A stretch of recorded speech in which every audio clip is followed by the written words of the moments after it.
Everyone, welcome back to my channel. চলে এসেছি আজকে একটা বাঙালি সুন্দর সুস্বাদুকর রেসিপি নিয়ে, আর খুবই একটা হেলদি রেসিপি নিয়ে। তো চলো দেখে নিই এটা বানাতে কী লাগছে। তার জন্য এখানে নিয়ে নিয়েছি মাদ্রাসি ওল, দেশি ওল নয়, মাদ্রাসি যে ওল হয় মার্কেটে যেরকম গোল গোল যেটা পাওয়া যায় সেই ওলটা নিয়েছি। আর এরকম স্কোয়ার শেপে কেটে নিয়েছি, ভালো করে ধুয়ে পরিষ্কার করে ক্লিন করে রেখে নিয়েছি। এবার এটাকে প্রেশার কুকারে জাস্ট অল্প খানিকটা জল দিয়ে 2 থেকে 3টে সিটি মারলে সুন্দর মতো সেদ্ধ হয়ে যায়। তো যতক্ষণ এটা সেদ্ধ হচ্ছে আমি একটা সাইডে তেঁতুলের কিছুটা অংশ ভিজিয়ে রাখছি। তো আমাদের ওলটা সেদ্ধ হয়ে গেছে, ভালো করে বার করে দেবো আর জলটাকে ফেলে দেবো। আর স্পুনের সাহায্যে এটাকে একটু ম্যাশ করে দেবো, গরমেই করবে, নাহলে এটা কিন্তু আবার পরে শক্ত হয়ে যাবে। তো ততক্ষণে আমার এদিকে তেঁতুলটা ভিজে গেছিলো, সেখান থেকে সমস্তখানি বিচি বার করে নিয়ে এটাকে ভালো করে ছেঁকে নেব, তাহলে একটা পরিষ্কার ক্লিন টক ঝোল পাওয়া যাবে। নাহলে তেঁতুলে অনেকটাই বালি থাকে, আর যদি কিছু বিচি বড় দানা থেকে থাকে তাহলে সেটা বেরিয়ে যাবে।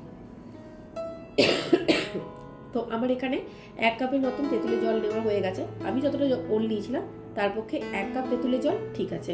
তোমরা যদি টক বেশি খেতে চাও সেক্ষেত্রে তেঁতুলের পরিমাণটা বাড়িয়ে কমিয়ে নিতে পারো। এবারে কড়াই গরম করে তাতে 2-3 চামচের মতো সর্ষের তেল দিয়ে তাতে শুকনো লঙ্কা আর কালো সর্ষে ফোড়ন দিয়ে দিচ্ছি, গোটা কালো সর্ষে ফোড়ন দিয়ে দিচ্ছি। তারপরে ওলটাকে দিয়ে দেবো, আর সাথে দিয়ে দেবো স্বাদ মতো নুন, হলুদ, লঙ্কার গুঁড়ো। ভালো করে এবার সমস্তটা কষিয়ে নিতে হবে। এর যে জলের অংশটা বেরোবে সেটা ভালো করে টানিয়ে নিতে হবে। তারপরে স্বাদ মতন একটু চিনি দিয়ে দিচ্ছি, দিয়ে তেঁতুলের জলটা দিয়ে দিচ্ছি।